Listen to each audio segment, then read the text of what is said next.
नमस्कार विद्यार्थी मित्रांनो, आज आपण पार्टनरशिप फायनल अकाउंट म्हणजे भागीदारीचे अंतिम खाते या विषयावर आपण बोलणार आहोत। तर मित्रांनो, तुम्ही चॅनलवर नवीन असाल, चॅनलला सुरुवातीला सबस्क्राइब करा, साईडला दिलेल्या बेल आयकॉन क्लिक करा, जास्तीत जास्त शेअर करा आणि व्हिडिओला लाईक करा। तर आपण या विषयाला सुरुवात करूया।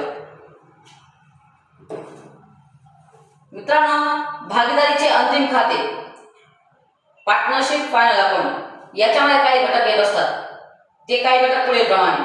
पहिलं म्हणजे क्लोजिंग स्टॉक, वर्ष अखेरचा खर्च। जेव्हा आपण आपलं फायनान्शियल इयर संपतं, आपलं फायनान्शियल इयर 1 एप्रिल ते 31 मार्च पर्यंत असतं, तर ते फायनान्शियल इयर 31 मार्च संपल्यानंतर जो आपल्याकडे माल उरलेला असतो, जो खर्च उरलेला असतो, जो पैसा उरलेला असतो, तो म्हणजे क्लोजिंग स्टॉक। आउटस्टँडिंग एक्सपेन्सेस, आपल्याला सुरुवातीलाच अगोदरच आपलं खर्च होणं बाकी, आपल्याला एखाद्याला सॅलरी द्यायची, एखाद्याला रेंट द्यायचंय, ॲडव्हर्टाइजमेंट द्यायचंय, जर आपलं बाकी देणं म्हणजे ते म्हणजे आउटस्टँडिंग एक्सपेन्सेस म्हणजे देणं बाकी। प्रीपेड एक्सपेन्सेस, आपण ती तारीख येण्याच्या अगोदरच आपण खर्च करून टाकले म्हणजे प्रीपेड एक्सपेन्सेस। म्हणजे एखाद्या विशिष्ट तारखेला आपल्याला सॅलरी द्यायची, पण त्याच्या अगोदरच आपण ती सॅलरी पेड करून दिली, रेंट पेड करून दिलं, किंवा आपल्याला ॲडव्हर्टाइजमेंटसाठी खर्च करायचा आहे, आपण 2-3 वर्षाचे ॲडव्हर्टाइजमेंटचे पैसे अगोदरच देऊन ठेवले, तर ते प्रीपेड ॲडव्हर्टाइजमेंटमध्ये मोडलं जातं। प्रीपेड प्री रिसीव्ह इन्कम म्हणजे आपल्याला मिळणारी इन्कम म्हणजे व्याज, लाभांश, कमिशन, हे सगळं आपल्याला अगोदरच जर मिळालं असेल तर ते प्री रिसीव्ह इन्कम मध्ये मोडलं जातं। इन्कम रिसिवेबल, आपल्याला अजून इन्कम मिळालेली नाही पण इन्कम येणार आहे, जसे की इंटरेस्ट आपल्याकडे येणार आहे, डिव्हिडंड, कमिशन, अशा प्रकारची इन्कम आपल्याकडे येणार आहे, ते म्हणजे इन्कम रिसिवेबल।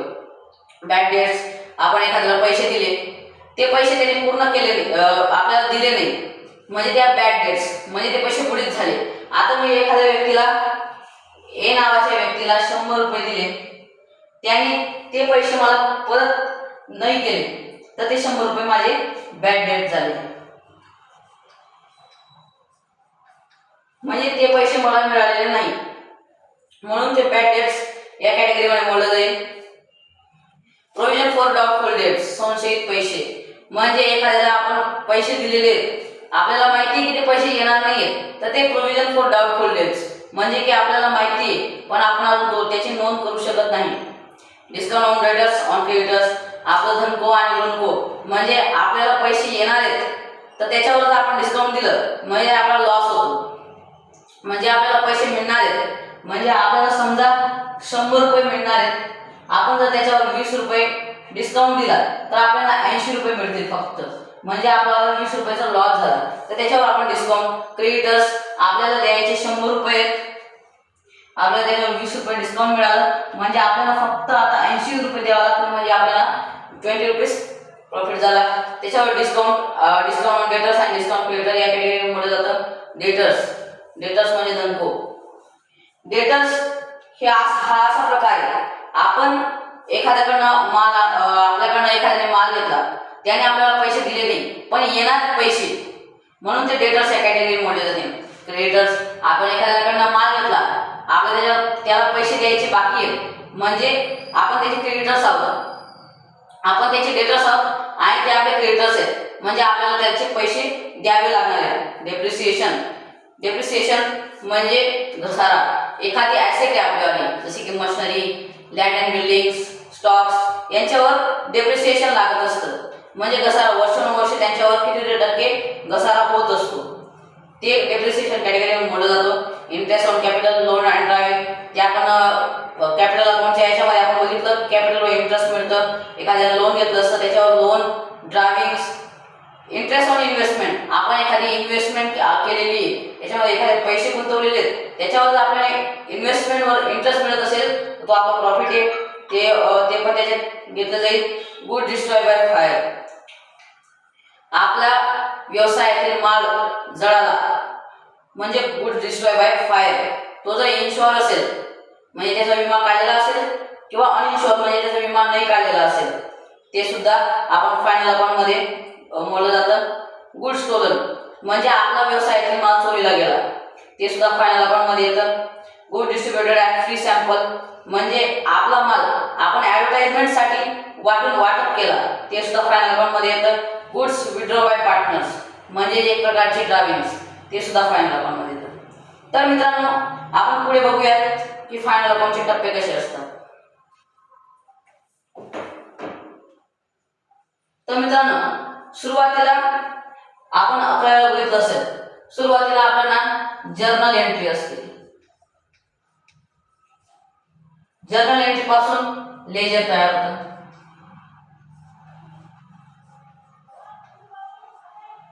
लेजर आपल्याला कॅपिटल डेबिट किंवा क्रेडिट बाजू मिळते, त्या हिशोबाने ट्रायल बॅलन्स तयार होतं.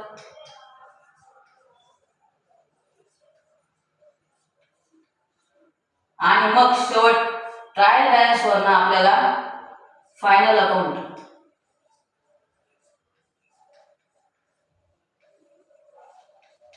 तयार करावं लागतं. फायनल अकाउंट मध्ये 3 अकाउंट्स आहेत, 2 अकाउंट्स आहेत आणि एक स्टेटमेंट येते. 2 अकाउंट्स, एक पहिलं ट्रेडिंग अकाउंट,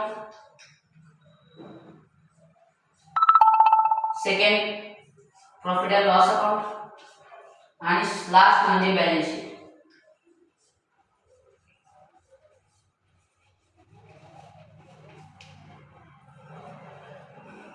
तर मित्रांनो, trading account indicates the result of buying and selling of goods. While preparing this account, the general establishment charges are ignored, only the transaction related to goods are included.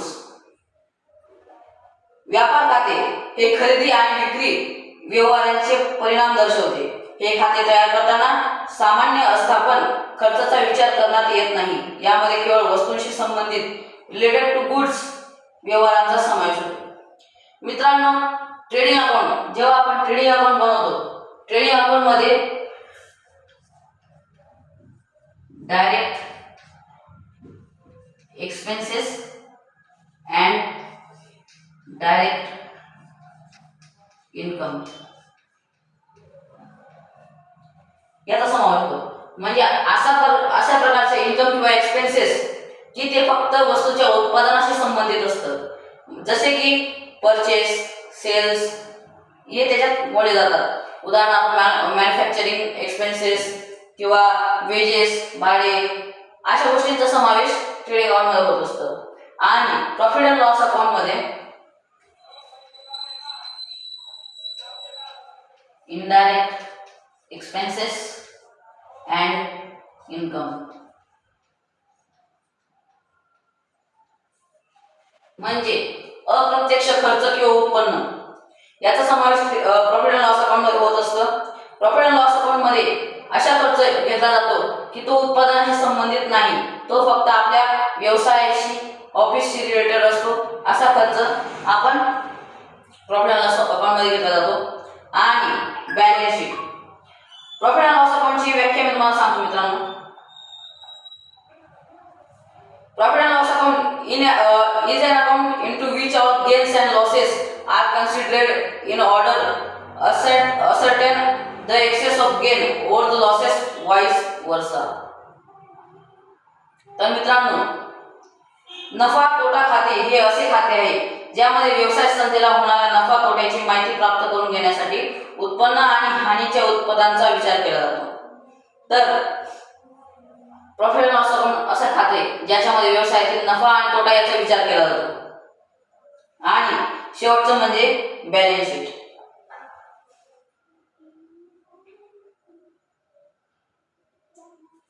Balance sheet म्हणजे ताळेबंद.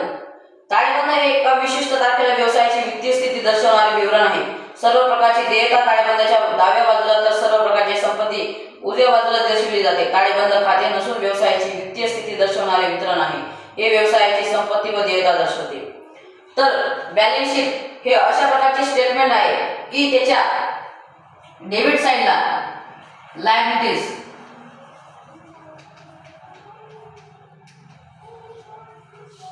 आणि या साइडला asset.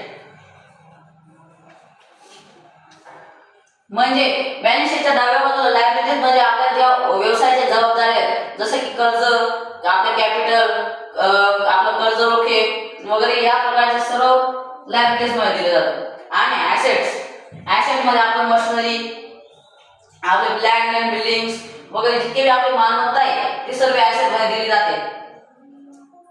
आपण सुरुवात हे बघून घेऊ की या अकाउंट्स मध्ये कोणते कोणते अकाउंट व्यवहार घेतले जातात। सुरुवातीला ट्रेडिंग अकाउंट मध्ये ओपनिंग स्टॉक, चालू वर्षाचा ओपनिंग स्टॉक जो असतो तो ट्रेडिंग अकाउंट मध्ये घेतला जातो। परचेस, आपण माल विकत घेतला त्याची एंट्री केली जाते। रिटर्न आउटवर्ड परचेस मधनं आपल्याला रिटर्न आउटवर्ड म्हणजे आपण विकत घेतलेला माल आपल्याला खराब वाटला तो परत करायचा असेल तर ते परचेस मधनं लेस करून घ्यावं लागतं। कॅरेज इनवर्ड म्हणजे आपण व्यवसायामध्ये माल आणला त्यासाठी आपण भाडे खर्च केले किंवा ट्रान्सपोर्टचा खर्च केला तो याच्यात केला जातो। Freight, dock charges, custom duty, wages, productivity, manufacturing wages and salaries, import duty, coal, coke, gas, motive power, oil, water, grease, to royalty on purchase and production, to primary packing charges, factory lighting charges, factory rent and rates, factory insurance, work manager salary.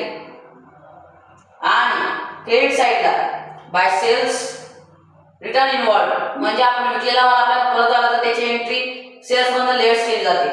Goods loss by fire, goods loss by thief म्हणजे चोरीला गेला। goods distributed as free sample, goods lost in accident मध्ये loss झाला। goods withdrawn by partners म्हणजे drawings, closing stock आणि gross loss. जर आपल्याला loss झाला असेल तर क्रेडिट साइडला ग्रॉस लॉस म्हणून एंट्री करायची आणि जर प्रॉफिट झाला असेल तर डेबिट साइडला ग्रॉस प्रॉफिट म्हणून एंट्री करायची।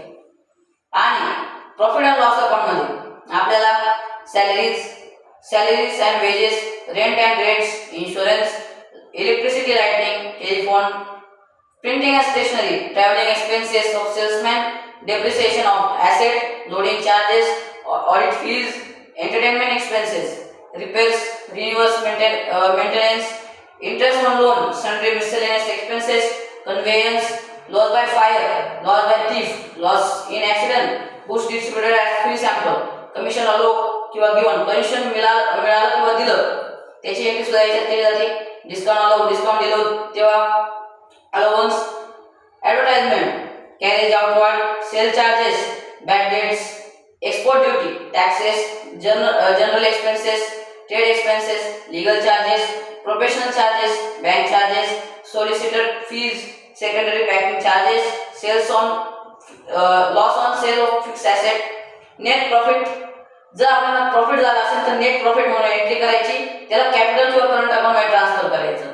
क्रेडिट साइडला ग्रॉस प्रॉफिट, जो आपल्याला ग्रॉस प्रॉफिट किंवा ग्रॉस लॉस मिळाला असेल त्याची एंट्री इकडे करायची, क्रेडिट साइडला करायची।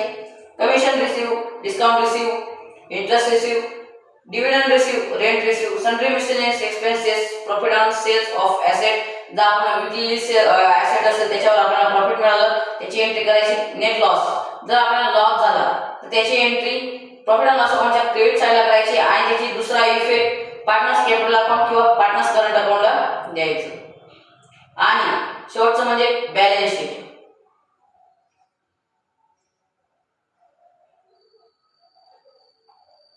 बॅलन्स शीटला आपण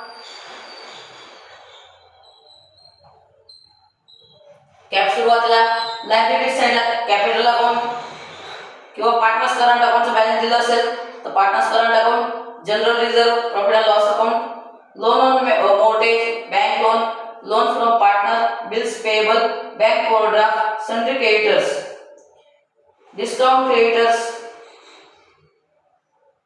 outstanding expenses, income received in advance, provision for taxes. आणि asset साइडला goodwill, land and buildings, plant and machinery, furniture and fixture, equipments, delivery motor van, leasehold, freehold, premises, patents, loose tool, investments, prepaid expenses, outstanding income, loan advance, closing stock, sundry debtors, cash in hand, cash at bank इत्यादींची entry ही ॲसेटला केली जाते। तर आपण कोणतं transaction किंवा कोणती entry कोणत्या account मध्ये मोडली जाते हे आपण बघून घेतलं। उद्याच्या किंवा पुढच्या लेक्चरला आपण कोणत्या ऍडजस्टमेंट टू फोल्ड इफेक्ट नुसार एक ऍडजस्टमेंट ट्रेडिंग अकाउंटला तर एक ऍडजस्टमेंट, प्रॉफिट अँड लॉस अकाउंटला प्रॉफिट अँड लॉस अकाउंटची ऍडजस्टमेंट, बॅलन्स शीटला असं 2 4 इफेक्टनुसार ऍडजस्टमेंट दिलेले आहेत. त्या सर्व इफेक्ट आपण उद्याच्या लेक्चरला आपण पाहूया. तर तुम्ही चांगल्या प्रकारे लेक्चर बघून घेतलं, शिकून घेतलं, त्याबद्दल तुमचे आभार मानतो. आणि तुम्ही चॅनलवर नवीन असाल तर सुरुवातीला चॅनलला सबस्क्राईब करा, जास्तीत जास्त शेअर करा, लाईक करा.